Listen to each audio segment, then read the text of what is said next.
जय हिंद दोस्तों, कैसे हैं आप लोग और कैसी कट रही है आप लोग की लॉकडाउन में। आशा है कि आपने पेशेंस बनाए रखा होगा। एग्जाम्स के डेट्स तो जरूर आ गए हैं, पर अभी भी कुछ कहा नहीं जा सकता है डेट्स बढ़ेगी या कुछ और होगा। और यही सिर्फ यूपीएससी के लिए नहीं है, हर एग्ज़ाम में ऐसा हो रहा है। ऐसे में मनोस्थिति हमारी जो मनोस्थिति है उसका बिगड़ना लाजमी है, पर हम लोगों को खुद को मेंटली स्ट्रॉन्ग बनाए रखना होगा। संकट ही है, आज न कल तो ज़रूर टल ही जाएगा, पर हमारे काम की जो गति है वो रुकनी नहीं चाहिए। संस्कृत में एक मंत्र है, चरैवेति चरैवेति, यानी चलते रहो रुको मत। तो चलिए बिना रुके हम बढ़ते हैं आज के करंट अफेयर्स यानी 20 जुलाई के करंट अफेयर्स के पहले सवाल की तरफ। तो पहला सवाल आपकी स्क्रीन पर यह रहा। भारत के रजिस्ट्रार जनरल के हालिया प्रतिवेदन के अनुसार पिछले वर्ष की तुलना में भारत की मातृ मृत्यु दर में क्या है? गिरावट आई है, बढ़ गई है या पिछले वर्ष जैसी ही है? तो आपके पास 3 ऑप्शंस हैं, सोच के रखिए। डीसीए में इसका जिक्र हम लोगों ने किया था, तो आंसर है ए, गिरावट आई है। हाल ही में भारत के रजिस्ट्रार जनरल ने एक रिपोर्ट जारी की और इस रिपोर्ट के अनुसार भारत की मातृ मृत्यु दर में एक वर्ष में 9 अंकों की गिरावट देखी गई है। 2015-17 के 122 की तुलना में 2016-18 में यह 113 रह गई। तो मातृ मृत्यु दर के मामले में भारत 2011 से लगातार गिरावट दर्ज कर रहा है। तो इस तरह के प्रश्न भी आते हैं एग्जाम में, स्पेशली यूपीएससी में, जिसमें ऑप्शन में रहेगा कि 2011-13 से लगातार मातृ मृत्यु दर में वृद्धि देखी जा रही है या घटती बढ़ती रहती है, इस तरह का फ्लक्चुएशन देखा जाता है। ऐसा भी ऑप्शन में आ सकता है, तो इसको आपको नोट डाउन कर लेना चाहिए कि 2011-13 से लगातार इसमें गिरावट दर्ज की जा रही है। तो इसका आंसर होगा ए, यानी गिरावट आई है। दूसरा प्रश्न देखते हैं, सुमन पहल को किस उद्देश्य के लिए लॉन्च किया गया? तो पहला ऑप्शन है नवाचार का सृजन, शिक्षा की गुणवत्ता में सुधार, गुणवत्तापूर्ण स्वास्थ्य सुरक्षा, 5G प्रौद्योगिकी का अनावरण। इसका आंसर सोचिए क्या हो सकता है? तो इसका आंसर है सी, यानी गुणवत्तापूर्ण स्वास्थ्य सुरक्षा। तो एक्सप्लेनेशन देख लेते हैं। केंद्रीय मंत्री डॉक्टर हर्षवर्धन ने पिछले वर्ष सुमन योजना यानी सुरक्षित मातृत्व आश्वासन योजना को लॉन्च किया था। इस योजना के तहत गर्भवती महिलाओं को निःशुल्क दवाएं प्रदान की जाती हैं और इसका उद्देश्य देश में मातृत्व मृत्यु दर तथा शिशु मृत्यु दर को कम करना। चलिए नेक्स्ट क्वेश्चन आपके समक्ष रखते हैं। निम्नलिखित में से किसको कश्मीर की चूड़ामणि अथवा श्रीनगर का गहना कहा जाता है? पहला ऑप्शन है आपके पास वुलर झील, बी है अंचार झील, सी है मानसबल झील, चौथा है डल झील। तो सोचिए इसका आंसर क्या होगा। इसका भी जिक्र हम लोगों ने डीसीए में किया था, संसार डीसीए में, प्रीलिम्स विशेष के सेक्शन में। और जो लोग संसार डीसीए के बारे में नहीं जानते हैं वो संसार डीसीए गूगल में जाकर सर्च करें और पहले लिंक को खोलें, वहां आपको डेट वाइज करंट अफेयर्स मिलेगी। तो इसका उत्तर है ऑप्शन डी, यानी डल झील।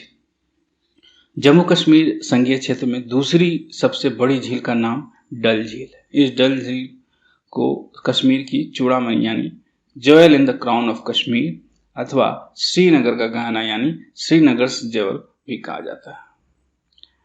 नेक्स्ट सवाल कुछ इस तरह है आपके सामने। काजीरंगा राष्ट्रीय उद्यान किस नदी की घाटी में स्थित है? 4 ऑप्शन है आपके पास, गंगा, ब्रह्मपुत्र, यमुना और व्यास। पहले तो आपको जानना होगा कि यह उद्यान कहाँ है। यदि आप जानते हैं तो आपको अभी तक पता चल जाना चाहिए कि वहाँ कौन सी नदी बहती है।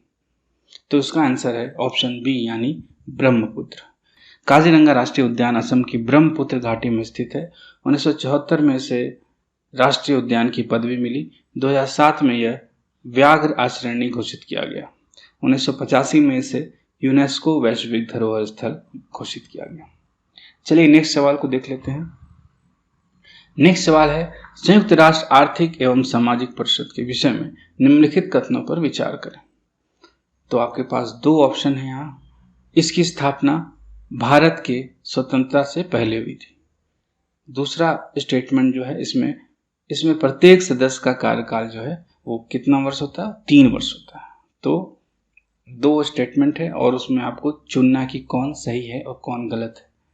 तो स्टेटमेंट 1 केवल सही है, 2 सही है, दोनों सही है, ना तो 1 सही है नहीं 2 सही है। तो आप बताइए कौन सा आंसर है इसका।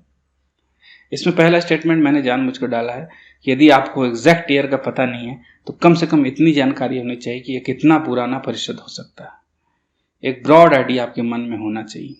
संयुक्त राष्ट्र आर्थिक तथा सामाजिक परिषद पर अभी हम लोगों ने आज ही एक वीडियो डाला था, यदि आपने देखा होगा तो उसका आंसर आपको पता होगा। तो उसका आंसर है सी, यानी 1 और 2 दोनों सही।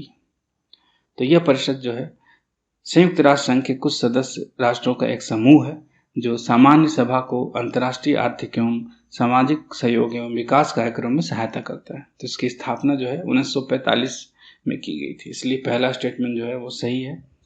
दूसरा स्टेटमेंट भी सही है क्योंकि प्रत्येक सदस्य का कार्यकाल 3 वर्ष का होता है। 1/3 सदस्य प्रति वर्ष पद मुक्त होते हैं और यानी प्रति वर्ष 18 सदस्य बदल जाते हैं।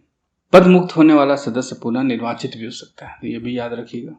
तो इसका आंसर है सी, यानी 1 और 2 स्टेटमेंट दोनों सही। देखते हैं अब नेक्स्ट सवाल, निष्ठा कार्यक्रम का मुख्य उद्देश्य क्या है। पहला ऑप्शन है आपके पास प्राथमिक शिक्षा के स्तर पर ज्ञानार्जन में सुधार लाना। दूसरा है महिला उद्यमियों को प्रोत्साहन देना। सी है उन्नत प्रसूति गृहों की अधिक से अधिक स्थापना करना। डी है रैन बसेरों को उन्नत करना। तो इसका आंसर है ए, यानी प्राथमिक शिक्षा के स्तर पर ज्ञानार्जन में सुधार लाना। तो निष्ठा योजना का जो पूरा नाम है वो है विद्यालय प्रधानों एवं शिक्षकों की समग्र प्रगति हेतु राष्ट्रीय पहल, यानी national initiative for school heads and teachers holistic advancement. यह पूरे विश्व में शिक्षकों के प्रशिक्षण का एक विशालतम कार्यक्रम है। इसका उद्देश्य प्राथमिक शिक्षा के स्तर पर ज्ञानार्जन में सुधार लाना। यह कार्यक्रम छात्रों में आलोचनात्मक चिंतन को बढ़ावा देने और संपोषित करने के लिए शिक्षकों को प्रेरित करेगा। चलिए अगला सवाल देख लेते हैं। एस्पायर पोर्टल का मुख्य उद्देश्य क्या है। पहला ऑप्शन है आपके पास सरकारी विद्यालयों में शिक्षकों की गुणवत्ता को बढ़ाना। दूसरा ऑप्शन है भारत में रोबोटिक शिक्षा को प्रोत्साहन देना। तीसरा ऑप्शन है भारतीय मोटर वाहन उद्योग को आत्मनिर्भर बनाना। और चौथा और लास्ट ऑप्शन है व्यावसायिक यातायात में चुंगी व्यवस्था को खत्म करना। तो याद कीजिए जल्दी जल्दी, इसके बारे में हमने संसार डीसीए में लिखा है, आपको याद है तो जल्दी जल्दी आंसर सोचिए इसका। तो आपको बता देता हूँ कि इसका आंसर क्या है। इसका आंसर है सी, यानी भारतीय मोटर वाहन उद्योग को आत्मनिर्भर बनाना।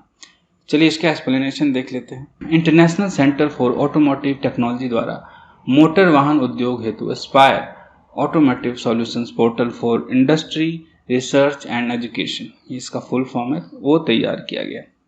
इस पोर्टल का मुख्य उद्देश्य जो है वो भारतीय मोटर वाहन उद्योग को आत्मनिर्भर बनाना है। इसके अंतर्गत विभिन्न हितधारकों को एक साथ लाकर नवाचार और वैश्विक तकनीकी प्रगति को आत्मसात करने में भारतीय मोटर वाहन उद्योग को सहयोग प्रदान किया जाएगा।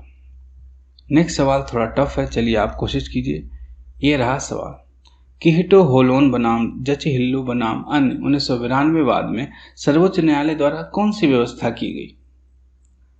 पहला ऑप्शन है आपके पास सांसदों को यह अधिकार दिया गया कि वह एमपी लैट से राशि को अपने विवेक से खर्च कर सकते हैं। दूसरा ऑप्शन आपके पास अध्यक्ष को ध्वनि मत को दोबारा आयोजित करने का अधिकार दिया गया। तीसरा ऑप्शन है आपके पास उच्च न्यायालयों को ऑफिस ऑफ प्रॉफिट पर कार्रवाई करने का अधिकार दिया गया।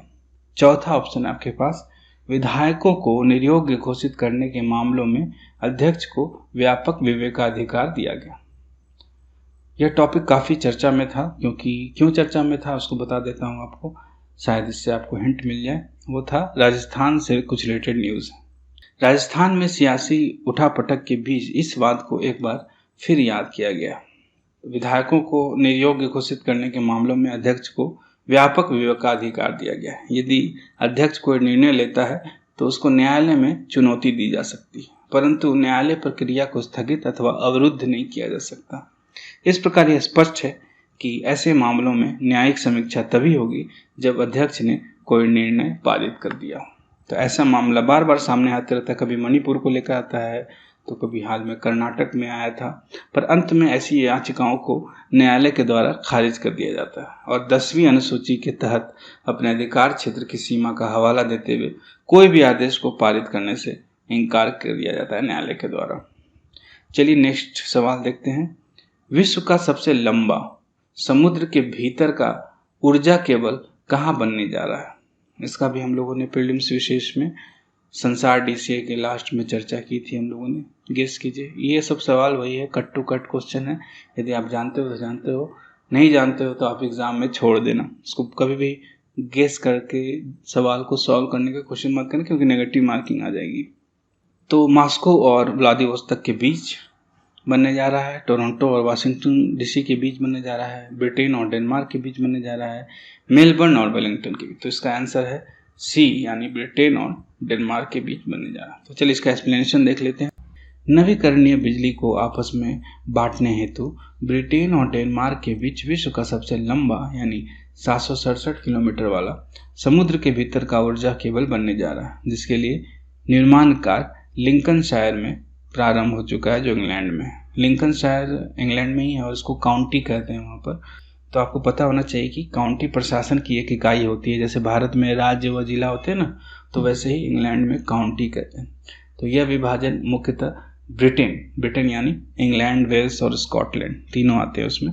तो और संयुक्त राज्य अमेरिका में भी ऐसा काउंटी वर्ड चलता है। तो आज का वीडियो जो है वो उसका अंतिम सवाल है आपके सामने।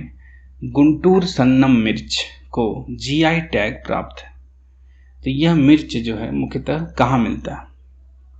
पहला है ऑप्शन उत्तर प्रदेश, आंध्र प्रदेश, केरल और तमिलनाडु। तो गेस कीजिए क्या है इसका आंसर। तो इसका आंसर है आंध्र प्रदेश।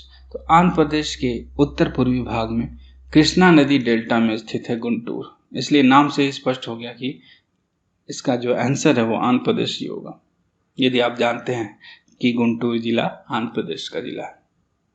तो पिछले दिनों आंध्र प्रदेश के गुंटूर जिले में स्थित रेड्डीपल्लेम स्थान से गुंटूर सन्नम मिर्च एक विशेष पार्सल यान से भारतीय रेलवे द्वारा बांग्लादेश के बेनापोल स्टेशन तक पहुंचाया गया, तो इसलिए ये चर्चा में था। तो इसका आंसर है आंध्र प्रदेश। चलिए इस वीडियो को यहीं पर ख़त्म करते हैं, मिलते हैं आपसे नेक्स्ट डे को। वीडियो अच्छा लगे तो वीडियो को लाइक करना ना भूलें और अपने दोस्तों के साथ शेयर करें और अपने स्कोर को कमेंट करके हम लोगों के साथ साझा करें। इस पूरे लेक्चर की PDF आपको हमारे टेलीग्राम चैनल पर नेक्स्ट डे मॉर्निंग में उपलब्ध करा दी जाती है। हमारे टेलीग्राम चैनल की लिंक जो है इस वीडियो के डिस्क्रिप्शन में डाल दी गई, जाकर आप डाउनलोड कर सकते हैं। चलिए मिलते हैं कल, तब तक के लिए जय हिंद, जय भारत।